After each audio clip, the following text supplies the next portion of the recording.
Darshan prints ಈ 10 ಪ್ರಿಂಟ್ಗಳಿಗೂ ಹೋಲಿಕೆ ಇಲ್ಲದಿದ್ದಲ್ಲಿ ದರ್ಶನ್ ಡೆಫಿನೆಟ್ಲಿ ಆ ಜಾಗದಲ್ಲಿ ನಡೆದಿರ್ತಕ್ಕಂಥ ಕೃತ್ಯಗಳಲ್ಲಿ ಸಿಕ್ಕಿರ್ತಕ್ಕಂಥ ಎವಿಡೆನ್ಸ್ ಆಧಾರದ ಮೇಲೆ ಅವರು ಅದಕ್ಕೆ ಯಾವುದೇ ರೀತಿಯಲ್ಲಿ ಸಂಬಂಧ ಇಲ್ಲ ಅಂತ ಹೇಳಲಿಕ್ಕೆ ಬರುತ್ತೆ. ಬಟ್ ಇದರ ಅರ್ಥ ಅವರು ಈ ಕೃತ್ಯದಲ್ಲಿ ಇವರಿಂದ ಕೃತ್ಯ ನಡೆದಿದೆಯೋ ಇಲ್ಲೋ ಅಂತ ಸಾಬೀತಾಗುತ್ತೆ, ಅದು ಬೇರೆ.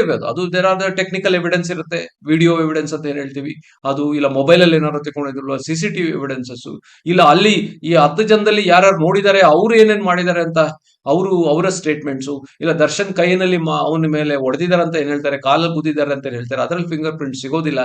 ಇದು ಏನು ದರ್ಶನ್ ಕೃತ್ಯದಲ್ಲಿ ಮಾಡೇ ಇಲ್ಲ ಅಂತ ಹೋಗ್ಲಾಡಿಸಿದ್ದು ಕಷ್ಟ. ಬಟ್ ಈ ನಡೆದ ಕೃತ್ಯದಲ್ಲಿ ಅವರು ಭಾಗಿಯಾಗಿಲ್ಲ ಅನ್ನೋದಕ್ಕೆ ಈ ಫಿಂಗರ್ ಪ್ರಿಂಟ್ಸ್, ಬೇರೆಯವರು ಭಾಗಿಯಾಗಿರೋದಕ್ಕೆ ಅನ್ನೋದಕ್ಕೆ finger prints, this report a ಸಾಕ್ಷಿ. ನೋಡಿ, ಫಿಂಗರ್ ಪ್ರಿಂಟ್ಸ್ ವರದಿಯ ಆಧಾರದ ಮೇಲೆ ನಾವು ಹೀಗೆ ಹೇಳ್ಬೋದು, ಈಗ 10 ಜನದಲ್ಲಿ ಯಾರ್ಯಾರು ಹೋಲಿಕೆ ಆಗಿದೆ, ಅವ್ರು ಯಾವ ಕೃತ್ಯದಲ್ಲಿ ಭಾಗಿಯಾಗಿದ್ದಲ್ಲ ಅಂತ ವಿಂಗಡಿಸಬಹುದು. ಬಟ್ ಇದು ಒಂದೇನಾ ಈ ಎವಿಡೆನ್ಸ್ ಆಧಾರದ ಮೇಲೆ ನಾವು ಹೇಳ್ಬೋದು, ಹೌದು ಈ ವಿಂಗಡಣೆಯಲ್ಲಿ ಯಾರ್ಯಾರು ಭಾಗಿದಾರ ಅದು ದಟ್ ಇಸ್ ಕನ್ಫರ್ಮ್. ಬಟ್ ಇದಲ್ಲದೆ ನಿಮ್ಗೆಲ್ಲರೂ ಗೊತ್ತಿರ್ತಕ್ಕಂಥದ್ದು, ಈಗ ನಮ್ಗೆಲ್ಲ ಗೊತ್ತಿರ್ತಕ್ಕಂಥದ್ದು ಒಂದು ಸತ್ಯ ಇಷ್ಟೇ, ಮಾಧ್ಯಮದಲ್ಲಿ ಆಧಾರದಲ್ಲಿ ಬಂದಿರತಕ್ಕಂಥ ಸತ್ಯ, ಇದರಲ್ಲಿ ದರ್ಶನ್ ಮಾಡಿದ್ದಾರೆ, ಅವ್ರು ಇದು ಮಾಡಿದ್ದಾರೆ ಅಂತ ಇದು ಒಂದು ವರ್ಷನ್. ಬಟ್ ಮುಂದಿನ ದಿನಗಳಲ್ಲಿ ಚಾರ್ಜ್ ಶೀಟ್ ನಲ್ಲಿ ರುಜುವಾತಾಗಿರ್ತಕ್ಕಂಥ ಪೊಲೀಸಿಂದ ಅದು ಪೊಲೀಸರ ವರ್ಷನ್.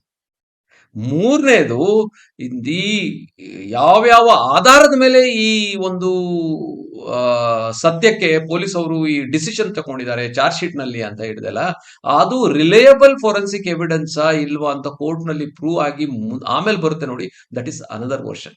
ಅದೇ ಕೋರ್ಟ್ ಒಪ್ಪದು, ಅದರ ಆಧಾರದ ಮೇಲೆ ದರ್ಶನ್ಗೆ ಈ ಕೇಸ್ನಲ್ಲಿ ಇನ್ವಾಲ್ವ್ ಆಗಿದ್ದಾರೋ ಇಲ್ವೋ, ಇದು ಸಾವು, ಇದು ಕೊಲೆನೋ, ಇಲ್ಲ ಆಕಸ್ಮಿಕವೋ, ಇಲ್ಲ ದರ್ಶನ ಪಾತ್ರ ಏನು ಅಂತ ಅದರ ಆಧಾರದ ಮೇಲೆ, ರಿಲಯಬಲ್ ಫೋರೆನ್ಸಿಕ್ ಎವಿಡೆನ್ಸ್ ಆಧಾರದ ಮೇಲೆ ಡಿಪೆಂಡ್ ಆಗುತ್ತೆ. ಬರೀ ಚಾರ್ಜ್ ಶೀಟ್ ಮೇಲೆ ಡಿಪೆಂಡ್ ಆಗೋದಿಲ್ಲ, ಬರೀ ಮಾಧ್ಯಮ ವರದಿ ಮೇಲೆ ಡಿಪೆಂಡ್ ಆಗೋದಿಲ್ಲ.